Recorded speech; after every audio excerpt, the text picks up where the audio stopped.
Bon mardi les pirates, j'espère que vous allez bien. Dernier jour sur la formation sur la peur, enfin c'est pas le dernier jour puisqu'elles sont disponibles tout le temps. Vous savez qu'on n'est pas des tricheurs, la team, la famille des pirates, c'est pas je vous l'enlève dans une semaine, achetez vite les formations. Non, on les achète ici quand on a besoin, toujours au même prix. C'est pas jusqu'à ce soir, c'est 543 € au lieu de 1600, et demain ça repasse à 1600, enfin bon voilà. Nous, on est des personnes sérieuses. Donc, vous avez la formation, c'est le dernier jour cette semaine, effectivement, dont je vous parle de la formation sur les peurs, hein, sur pourquoi la peur peut vous empêcher de revenir ensemble. Et vous allez pouvoir la mettre en application. Et à partir de demain, vous aurez une nouvelle formation qui va sortir toutes les semaines. Vous pouvez vous former, vous pouvez récupérer votre conjoint. Chaque jour, vous pouvez programmer des séances de formation. Vous allez vous régaler. Je vous kiffe, mes pirates adorés. Aujourd'hui, vous savez que c'est cette année les histoires, le storytelling, l'intelligence artificielle. Vous m'envoyez des histoires sur mon WhatsApp ou sur mon mail. Hein, vous avez en descriptif de cette vidéo mon mail. Soit vous me racontez votre histoire, soit vous me racontez l'histoire de l'ami, soit d'une histoire que vous avez lue sur internet, ou vous me l'envoyez, soit vous l'inventez avec ChatGPT ou autre, et voilà, je vous lis l'histoire, et je vous la commente, et je vous donne du biscuit, parce que vous le méritez, parce que vous aimez bien quand on dit une histoire là, hein. Non, j'y reviendrai pas, c'est fini. Ça vous donne la grille, ça vous donne le peps. Alors on y va. Donc une histoire envoyée par une pirate. J'essaye de retranscrire mon histoire. Bonjour Bruno, nous avons fait un coaching en urgence, on va dire mars 2023, je ne vous dis pas je peux le dire parce que donc mon pseudo sur YouTube c'est Mélusine Trésor. Bon, on y va. Donc bonjour la team et son capitaine. Est-ce que je peux dire ça? Oui, je peux le dire. À mon initiative, mon mari et moi avons développé progressivement une activité hobby ensemble.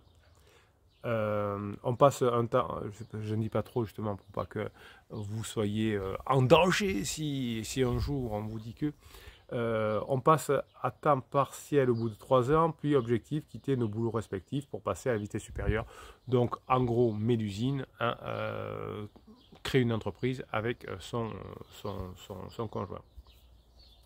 Je suis particulièrement bien aidé par mon employeur qui orchestre un raz-de-marée, une équipe de 15 personnes expérimentées, devenues quasiment des amis et méthodiquement décimées en 18 mois. Les actions tentées pour partir la tête haute sont perdues, très dur de digérer ce premier choc affectif et moral. Donc effectivement, oui, la personne a dit « je m'en vais, aidez-moi, aidez-moi, m'aider ». Bon, le chef d'entreprise se sert du départ de Mélusine pour un peu la mettre dehors, quoi, voilà. Donc ça crée un premier choc, effectivement. Pour mon mari, on est mariés depuis 17 ans et on se connaît, je suppose, depuis 27. L'histoire semble commencer par un régime après les fêtes, comme d'habitude. Tu ne me fais plus à manger à midi. Alors l'histoire semble commencer par un régime après les fêtes, comme d'habitude. Tu ne me fais plus à manger le midi. Il mange encore le soir avec nous, puis de moins en moins de calories, puis un seul verre de vin, puis le dimanche à midi non plus. Pour tenir ses objectifs en trêve hivernale, il se lève le plus tard possible le matin et se couche le plus tard possible le soir. Passe énormément de temps, enfermé devant la chambre et la télé. Donc voilà, donc si votre conjoint n'avait pas du tout l'habitude comme ça, tout d'un coup devient comme ça, c'est qu'il se passe quelque chose, forcément, c'est une crise. C'est pas, oui mais il a toujours été comme ça, il a toujours aimé regarder la télé. Bon, ben, vous l'avez comme ça, vous l'avez. Mais quand il y a un changement profond, c'est qu'il y a une crise nette certainement, en tout cas des symptômes de crise. Là on s'aperçoit que le conjoint ne mange plus, boit un peu et devient tout maigre et ça s'enferme dans sa chambre. C'est pas un signe d'équilibre et de santé mentale. Je mets ça sur le contre-coup de notre activité saisonnière qui a connu 3 mois d'intense activité et sur le fait qu'il réalise qu'il a une succession hyper conflictuelle à gérer suite au décès de sa maman ainsi que 2 licenciements orchestrés. Ouais, bon, ben oui, les déclencheurs, le décès de sa maman est certainement un déclencheur de sa crise existentielle ou de crise de couple. On passe 1 mois et demi avec des tensions, des silences hyper pesants, des accès de colère, une fatigue pour moi à gérer tous les repas pour mon fils 16 ans, 13 ans et 10 ans. Il refuse d'aller à une invitation chez des amis, il fait des allers-retours chez sa maman. Voilà, donc bon, effectivement, c'est lassant, c'est fatigant.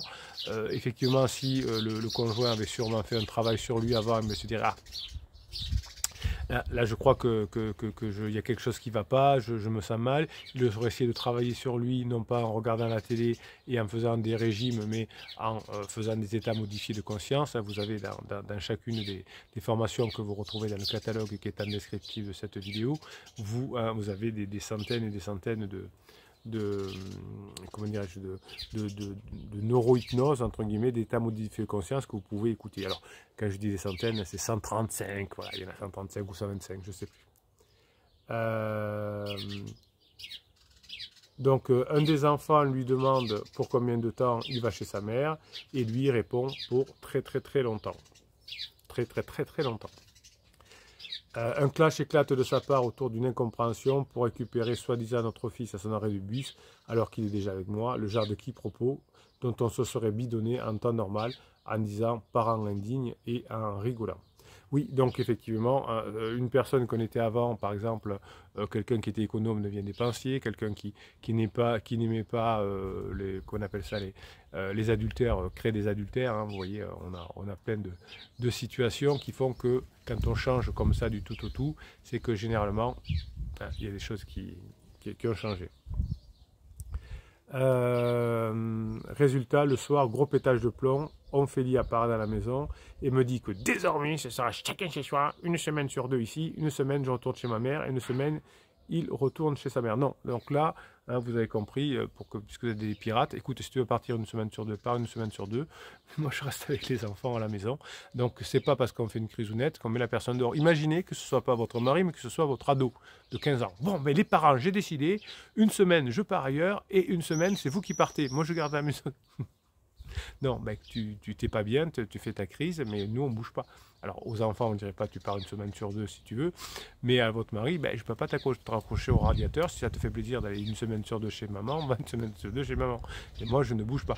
Il faut, vous avez compris que revenir ensemble soit simple, parce que vous avez changé, c'est agréable et tout, etc. Et partir c'est compliqué. Hein. Si vous avez compris ça, vous avez déjà fait une bonne partie, vous pouvez vous mettre maintenant en formation pour savoir comment y arriver. Donc les murs de la maison tremblent, on est sous le choc, les enfants et moi, je ne peux plus parler sans pleurer, hein, ce qui s'appelle le choc traumatique.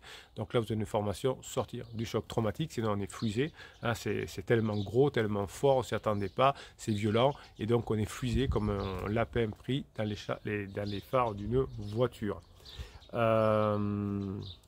Puis une nouvelle version, les jours suivants, ça lui coûte trop cher ses allers-retours chez sa mère. Ben oui, évidemment, vous savez que le fait de partir une semaine sur 2 et d'échanger, les enfants restent à la maison, c'est un truc d'agent immobilier. Je vous l'ai dit plusieurs fois, je vous le dis parfois en coaching. Donc n'écoutez pas le psy ou votre conjoint qui vous propose ça. Hein. Admettons que vous ayez une maison d'1 million à vendre, aucun des deux ne se supporte, aucun des deux ne veut revenir. Tous les deux veulent partir et l'agent immobilier dit oui mais moi pour vous vendre votre maison monsieur dame j'ai besoin de quelques semaines, quelques mois, elle est belle votre maison. Donc ce que je vous propose c'est que je vous loue un petit studio, pas bête à l'agent immobilier à côté, ou partez chez des amis etc. Et les enfants restent en attendant, hein, puisque vous voulez de toute façon pas du tout revenir ensemble, les enfants restent là. Mais ça ne marche pas quand il y a l'un des deux qui veut rester. Donc celui qui ne veut pas partir, il ne veut pas partir. Mais évidemment, si les deux ne se supportent pas, faites-le. Mais s'il y en a un qui veut récupérer l'histoire, restez un rock pendant la fin. Alors évidemment, ça va couiner. Non, c'est comme ça, tu ne me respectes pas, etc. Et puis plus tard, votre mari, votre enfant, votre femme vous dira heureusement que tu as été solide. Où on en est? Donc ça lui coûte trop cher sa mère, il va chercher un appartement et prendre un chien. Il s'absente beaucoup, ça sent le pansement. Sa super tante a la bonne idée de lui dire que ses enfants étaient des gens tellement égoïstes qu'ils n'auraient jamais dû avoir d'enfants. Elle est sympa la tante. Waouh. Surtout si sa maman est décédée. Au bout de 2 mois de régime et plus de 15 kilos perdus, c'était super réconfortant. Les choses s'apaisent enfin un peu, mais après plusieurs jours, elle finit par me dire « T'as pas compris, je prends un appartement ». Hein, vous voyez donc les fameux pics, hein, en haut et en bas. Il me demande de verser une somme d'argent sur un compte pour une caution, ce que je fais. Il dit non, non, tu te débrouilles, moi je reste là. Si tu veux prendre un appartement, je ne peux pas t'empêcher, mais je ne peux pas mettre des sous sur un compte. Alors dites un parce que c'est pas légal, parce que j'ai pas les moyens, parce que, etc. Donc ne l'aidez pas à partir, parce que là, effectivement, on aide la personne à partir. J'ai pris un premier accompagnement sur le couple sur internet, mais c'était insuffisant face à cette crise. Je poursuis mes recherches et là, je découvre la team et la crise existentielle. Eh oui. Donc effectivement, souvent vous me dites en coaching, j'ai fait des coachings, ça n'a pas marché avec des personnes. Ben oui, mais si vous n'allez pas voir des personnes qui sont compétentes, ben allez. Bruno, on se calme. Good tuto. Dans le même temps, un voisin retraité m'aide avec 2 semaines de MDR par semaine. Alors le MDR, vous l'avez dans la formation sortir de choc traumatique. Vous n'avez pas besoin d'aller voir le voisin, vous n'avez pas besoin d'avoir un psy. Vous pouvez le faire vous-même dès que vous pouvez, dès que vous en avez besoin. Je cherche comment faire, je ne suis pas sûr d'y arriver. Non, j'ai plus trop de cerveau, le mode survie est en place, je verbalise auprès de mes enfants des excuses, je suis désolé, je suis perdu, je cherche comment faire, je ne suis pas sûr d'y arriver. Et lors d'un massage avec l'un de mes fils, parce qu'il pleure, il me répond « Maman, il n'y a que toi qui puisse faire quelque chose ». C'est beau. Maman, il n'y a que toi qui puisse faire quelque chose. Je vous disais, vous avez une formation sur comment gérer les enfants. Les enfants ont trop envie que vous reveniez ensemble. On en a parlé dans la vidéo de hier, je crois. Oui, les enfants n'ont qu'une envie, c'est que les parents restent ensemble. Donc maman fait quelque chose, papa pète les plombs. Ah, si c'est papa qui pète les plombs, hein, c'est la même chose. Quant à l'autre enfant, je lui parle sur le chemin du bus. T'as vu, on est en pleine tempête avec papa, je ne sais pas ce qu'il a, il faut qu'on s'accroche de toutes nos forces. Le troisième enfant, quand son père me sort qu'il a discuté avec lui et que ça fait déjà mal, qu'il pense que ça va mal, les dépenses s'emballent à plusieurs niveaux. Oui, donc vous voyez que si on ne fait pas ce qu'il faut, les enfants sont mal, ça coûte beaucoup d'argent, donc ça vaut le coup hein, d'économiser en faisant les bonnes formations et en mettant les formations en place pour éviter ces séances de psy chez les enfants, ces dépenses inutiles. Donc vous former, c'est un investissement, c'est pas une dépense, c'est un actif, hein, c'est quelque chose qui va vous ramener, qui va vous faire économiser de l'argent, qui va vous ramener les probabilités de revenir ensemble. C'est pas une dépense, c'est prendre un appartement qui ne sert à rien juste parce qu'on ne sait pas gérer la situation actuellement. Je pense encore que c'est du flan, il a réservé un chiot, on va acheter une coccinelle à rénover ou à réserver un voyage, mais il transfère sa colère qu'il a envers sa sœur sur moi. Oui, hein, souvent, comme vous êtes là et que vous le saoulez parce que vous harcelez et que vous ne faites pas ce qu'il faut, il y a des transferts, si on est en colère contre autre chose, contre son patron, contre sa sœur ou autre, eh bien ça peut se transférer. Au final, je remonte les manches avec mon père Fouras au bout de la rue. Ça, c'est le voisin. MDR hypnose pour retrouver un peu sur le sommeil. Il y a bien 2 trousseaux de clés sur sa clé, de la lessive dans le coffre de la voiture. Et puis arrive le facteur le 16 mars. Mon mari me demande si je peux ouvrir car il n'a pas fini de se préparer. Très matinal, le facteur, j'ouvre. Ce n'est pas le facteur, c'est un mec que je n'ai jamais vu qui me demande s'il est bien au domicile de mon mari. Je réponds oui, c'est à quel sujet? Réponse, je suis le mari de Cruella 2. Elle par contre je la connais car elle bosse occasionnellement sur les mêmes lieux que nous. Je voudrais savoir si c'est lui qui a payé une caution pour qu'elle prête un appartement. Donc voilà, surprise, donc la caution n'était pas pour lui mais pour pansement.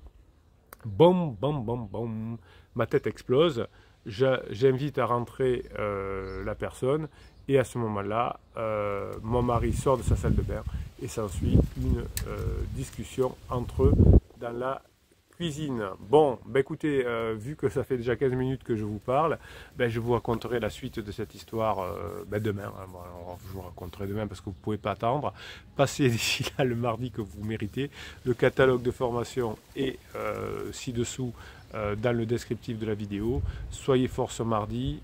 Dernière journée de la formation sur la peur. Vous voyez que la peur a pu faire des bêtises à votre conjoint. Eh bien, on va récupérer petit à petit son conjoint. À cause de quelque chose que vous allez pouvoir mettre en place. L'audace, c'est une formation. Le courage, c'est une autre formation. Et surtout, apprendre cette légèreté, c'est aussi notre formation. Merci pour ce beau témoignage, Mélusine. On va voir comment ça va se terminer demain. Passez le mardi que vous méritez.